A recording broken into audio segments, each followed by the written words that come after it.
नमस्कार। टॉप में आप सभी का फिर से एक बार स्वागत है, जहां बात होगी सिर्फ ओनली पॉलिटिक्स की। 108 नगर पालिका चुनाव का बिगुल काफी पहले बज चुका है।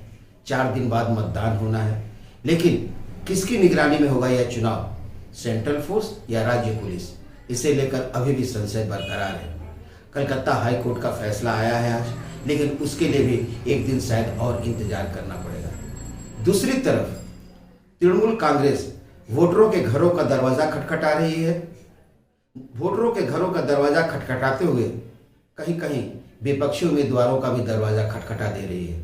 ऐसे में विपक्षी उम्मीदवार डरकर, सशंकित होकर, आतंकित होकर कोर्ट का दरवाजा खटखटा रहे हैं और इनकी तरफ से भारतीय जनता पार्टी फिर कोर्ट का दरवाजा खटखटाने पहुंच जा रही है।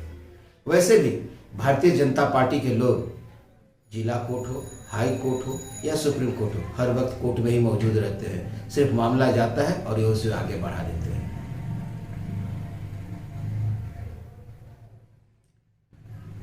सेंट्रल फोर्स या बंगाल पुलिस, इस बारे में राज्य चुनाव आयोग और बंगाल सरकार को ही अंतिम निर्णय लेना है। चीफ जस्टिस ने भाजपा द्वारा दायर एक मामले में बुधवार को यह निर्देश दिया। बंगाल निकाय चुनाव में केंद्रीय बल की तैनाती की मांग पर दायर की याचिका की सुनवाई करते हुए हाई कोर्ट ने कहा कि इस बारे में फैसला राज्य चुनाव आयोग लेगा। चीफ जस्टिस ने 12 घंटे में चुनाव आयुक्त को सारी जानकारी देने को कहा है। राज्य चुनाव आयोग होम सेक्रेटरी के साथ बैठक में तय करे कि क्या यह बिल्कुल जरूरी है कि केंद्रीय बाहिनी की तैनाती की जाएगी। जो भी फैसला राज्य चुनाव आयोग लेगा, इसके लिए उसे ही जवाबदेह ठहराया जाएगा।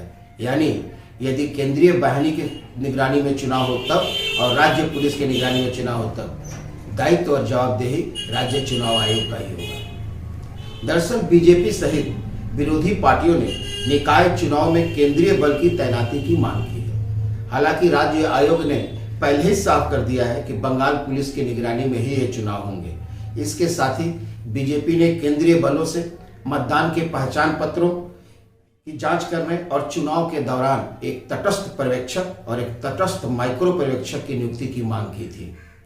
हाई कोर्ट ने सीसीटीवी कैमरों के मामले में पुराने फैसले को ही दोहराया है।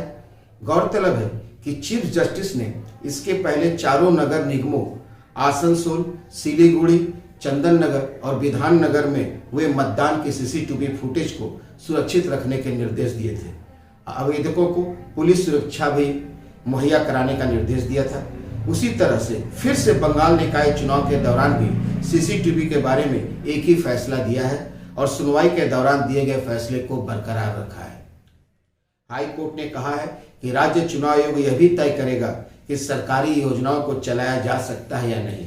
गौरतलब है कि इसके पहले हाई कोर्ट ने आयोग से यह जानकारी मांगी थी कि सरकारी योजनाएं दुआरे सरकार व पाड़ाए समाधान परियोजनाओं को चुनाव में रोका जा सकता है या नहीं, लेकिन अब हाई कोर्ट ने पूरी तरह से राज्य चुनाव आयोग पर छोड़ दिया है।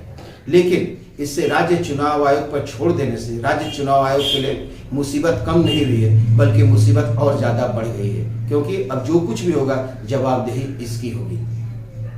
धन्यवाद। टॉप में फिर मिलते हैं कल सुबह, जहां बात होगी सिर्फ ओनली पॉलिटिक्स की।